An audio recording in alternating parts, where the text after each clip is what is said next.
Bonjour, aujourd'hui je vous parle d'une plante extraordinaire qui s'appelle la plante rhodiola.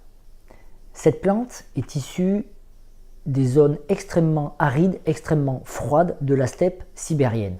C'est une plante qui est capable de pousser bien qu'il fasse moins 40, moins 50 degrés et qu'il y ait une exposition au soleil extrêmement faible.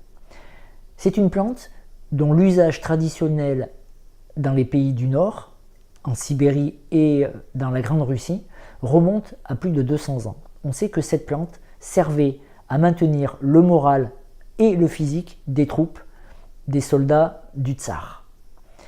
On raconte même que si jamais Napoléon a perdu dans une des batailles en Russie, c'est parce que les soldats russes avaient pris régulièrement de cette fameuse plante, la rhodiola.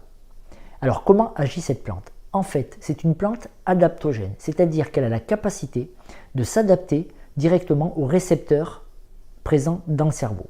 Elle agit sur deux plans. Premier plan, elle travaille sur la partie mentale. Elle renforce, elle diminue le stress en vous permettant de plus facilement accepter les conditions difficiles, comme la plante elle-même est capable de le faire dans son environnement.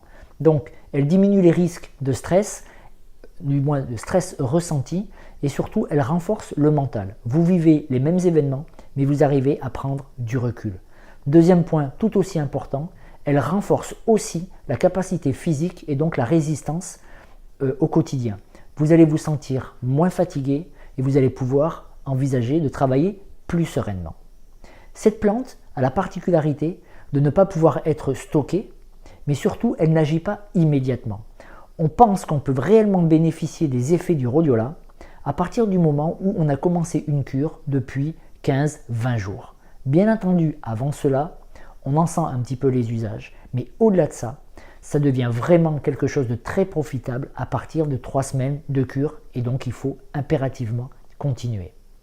Cette plante, contrairement au millepertuis qui peut éventuellement donner des effets secondaires et une dépendance, la plante, la rhodiola rosea, elle a la particularité justement de ne pas être une plante qui va être dépendante, sur laquelle on ne va pas pouvoir s'arrêter. On commence quand on veut, on finit quand on veut.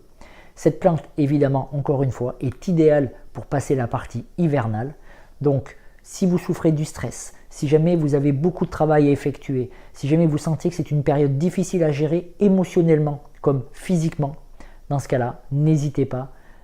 Choisissez la rhodiola, choisissez la rhodiola rosea. Vous verrez, c'est une plante extraordinaire à condition de maintenir le traitement au-delà des 3 semaines. L'idéal, c'est de faire une cure de 2 à 3 mois. Je suis content d'avoir partagé avec vous cette plante. Je la conseille depuis très longtemps et c'est quelque chose qui toujours a donné énormément de satisfaction aux personnes à qui je l'ai faite découvrir.